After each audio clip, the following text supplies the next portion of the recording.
अनुराग तिवारी जी लखनऊ से। राधे राधे महाराज जी, आपके चरणों में कोटि कोटि प्रणाम। महाराज जी, हम जीवन में पूर्ण सफलता कैसे प्राप्त करें? अरे जिंदगी का ही भरोसा नहीं, शाम तक जियोगे कि नहीं जियोगे, क्या ज्ञान की बात है। लाइफ में बहुत ऊंचे कहाँ जाओगे, पटक दिए जाओगे ऊंचे से। जहां भी ऊंचे चढ़ोगे पटक दिए जाओगे। माया काम ऊंचे से नीचे पटकना। छोटे बन जाओ, कभी नहीं पटके जाओगे। भजन से क्या होता है जानते हो?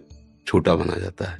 तृणादपि सुनीचेन। आप कोई पटक के दिखावे, मान लो आप सीधे चित्त पड़े हो, अब सब कौन चित्त करेगा? पहले चित्त हो राधा राधा राधा, आराम से सो जाओ। अब तो तुम्हारी इच्छा है कि हम ऊंची पर चढ़े, तो फिर बहुत अच्छी पकड़ होनी चाहिए, नहीं फिसल गए तो गिरोगे, हड्डी हड्डी टूट जाएगी। ये ऊंचाई की चाह ही मतलब उसको नष्ट कर देती है। और दैन्य होकर भगवान का भजन करते रहो, वो जहां पहुंचा देंगे वहां से गिरने का चांस नहीं होगा। समझ रहे हो ना? हाँ, यही तो माया का खेल है। वो सबसे बड़ा बनना चाहता है, हर क्षेत्र में बड़ा बनना चाहता है।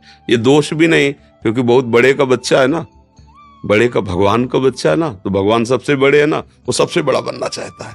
पर इस मार्ग में बड़ा बना जाता है सबसे छोटे बन के। जो जितना छोटा बन गया उतना ही बड़ा बन गया। मतलब सच्ची बात समझो, आप अपने को छोटा समझकर अपने को सबसे, तो आप देखोगे सबके पूज्य बन जाओगे। और जब सबसे बड़ा कर तो क्या है, इसमें गलती क्या होती? हमारा अहंकार पुष्ट होता है। वो अहंकार का काम है नाश करना, पतन करना। ये बड़ा कष्टदायक अहंकार है। तो हम लोग समझ नहीं पाते, दुश्मन को सपोर्ट करते हैं, वही हमें मार देता है। दैन्य होने से क्या है, अहंकार नष्ट होता है। और जहां अहंकार नष्ट हुआ तो भगवान की कृपा का पात्र बन गया, फिर सर्व मंगल हो जाता है। बात ऐसी है बच्चा। भगवान से ये प्रार्थना करो कि आप जैसा भी बनाओ, जो भी बनाओ, आप अपना बना लो। सबसे बड़ा पद है भगवान का दासत्व। हम किसके हैं? भगवान के हैं। तो माया किनके? भगवान के।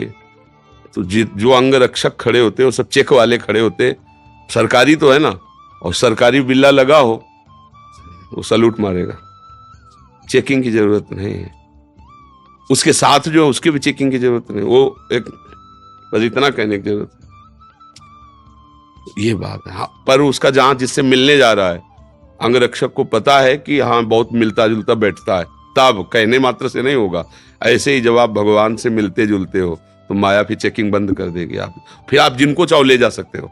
संत जनों के पास जो जुड़ते हैं ना, संत जन डिब्बा हैं, अगर कनेक्शन हटा दो तो डिब्बा चलेगा क्या?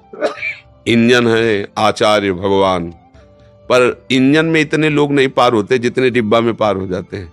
इंजन में 2-4 लोग बैठते होंगे और डिब्बा में सैकड़ों बैठते हैं। और पावर डिब्बा में बिल्कुल कुछ नहीं है।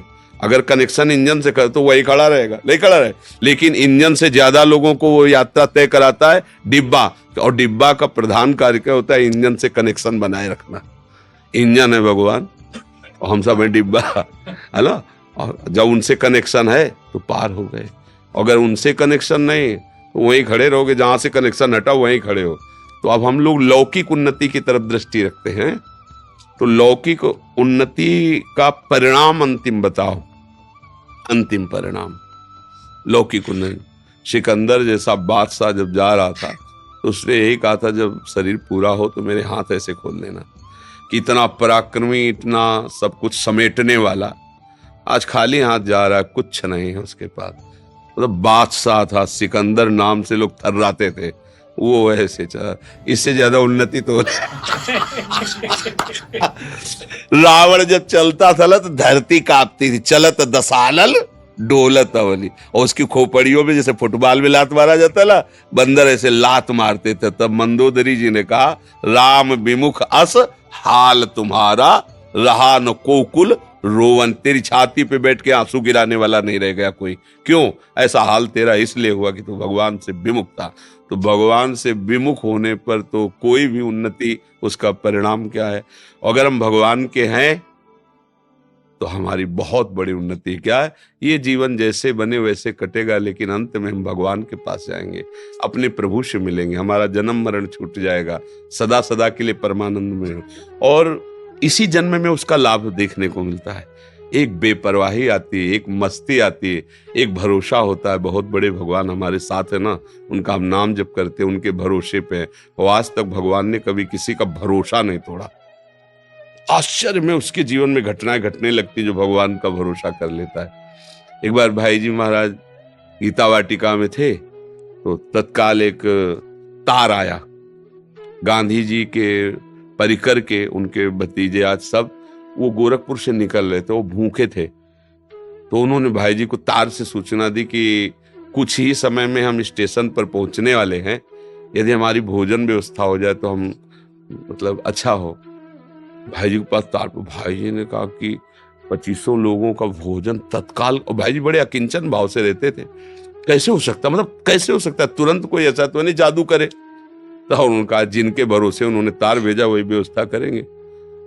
चर्चा हो रही थी कि एक खड़खड़ा में सब बड़े बड़े पात्रों में खीर पुआ सब लदा हुआ आया। बोले भाई जी किसी का नाम लिया सेठ का, उनके आज संत सेवा थी तो उनका पहले गीता वाटिका भेजो, तो पहले पहले सब आया है। बोले कितने आदमियों का है? बोले लगभग 50 आदमियों का है। बोले यही खड़खड़ ले चलो, स्टेशन ले चलो। वो उतरे बाद में भोजल वहां पहले पहुंच गया। ये क्या है? भगवान का भरोसा। उधर से मांग आ रही हो, इधर से वो भेज रहे हैं, अपने निमित्त मात्र हैं। अगर अपने ऊपर भार लेंगे तो चिंतित ही रहेंगे, और उनके ऊपर भार दे देंगे तो योगक्षेमम वहां में हम वो वहन कर लेते हैं। इसलिए मुझे लगता है कि उन्नति इसी में है कि हम भगवान के चरणों का आश्रय लेकर उनके भरोसे से होकर जो भी कार्य करें, पढ़ाई लिखाई नौकरी व्यापार, उसमें अगर हम सफल होते हैं तो श्री जी की जय हो, और उसमें हम फेल हो जाते हैं तो श्री जी की जो कोई मंगल विधान होगा प्रभु का, ऐसी भावना से भक्त चलता है वो विजय को ही प्राप्त होता है, परिणाम उसका विजय ही होती है। जैसे महाभारत में देखो कौरवों का नक्शा है और बन बन भटकना पड़ रहा है इन महारथियों को। 12 वर्ष का वनवास, 1 वर्ष का अज्ञातवास, क्या क्या कष्ट सह रहे हैं। धर्म में चलने वाले को थोड़ा कष्ट तो, लेकिन सिंहासन आरूढ़ कौन हुआ अंत में?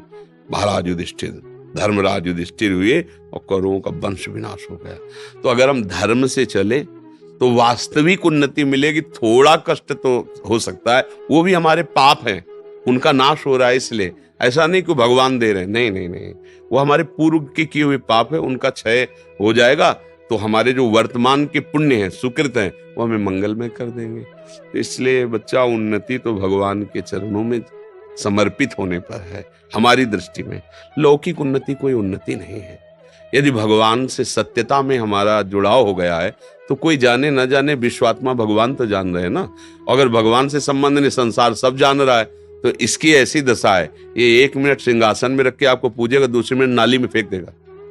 संसार का स्वरूप है? उसकी तो दृष्टि है नहीं, वो जैसा सुनता है जैसा देखता है वैसे ही करता है। तो वास्तविक है कि हम भगवान के शरण में वो उन्नति जब देंगे वो स्थायी होगी। तो हमें लगता है भगवान का भजन ही सबसे बड़ी उन्नति है।